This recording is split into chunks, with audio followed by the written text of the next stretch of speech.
महाराजकर प्रवचन राजून परमार्थात गुप्ततेची जरुरी असते.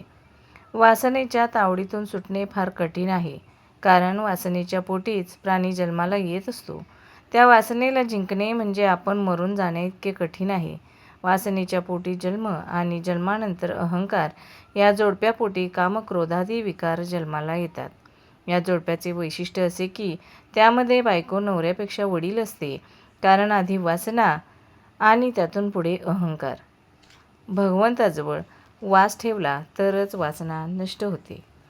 प्रपंच मुळात चांगलाही नाही आणि वाईटही नाही. प्रपंचातली वासना बाहेर काढणे याचेच नाव परमार्थ. प्रपंचात प्रसिद्धीची जरुरी वाटते, त्याच्या उलट परमार्थात गुप्ततेची जरुरी लागते. समजा एखाद्या बाईने दागिने हवेत म्हणून नवऱ्याजवळ हट्ट धरला आणि नवऱ्याने तिला हवे असलेले सर्व दागिने देण्याचे कबूल केले, पण अट अशी घातली की जेव्हा दागिने अंगावर घालायचे असतील त्यावेळी ते घालून खोलीची दारे खिडक्या बंद करून आत बसले पाहिजे. अशी अट पाळून कोणती बाई दागिने घालायला कबूल होईल?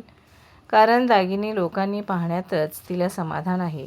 ही झाली प्रपंचातली रीत. परमार्थात त्याच्या उलट गुप्ततेची गरज आहे. आपली साधना कोणाच्याही नजरेत न येईल अशी खबरदारी घ्यावी, कारण परमार्थाला दृष्ट फार लवकर लागते.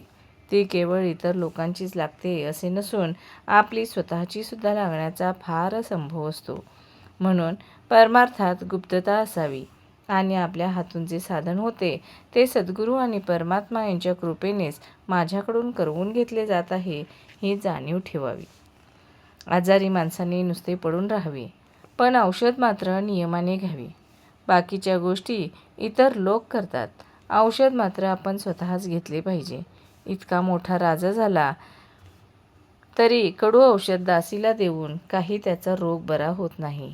त्याचप्रमाणे परमार्थात भगवंताचे स्मरण ठेवण्याचे काम आपल्या स्वतःलाच करायला पाहिजे.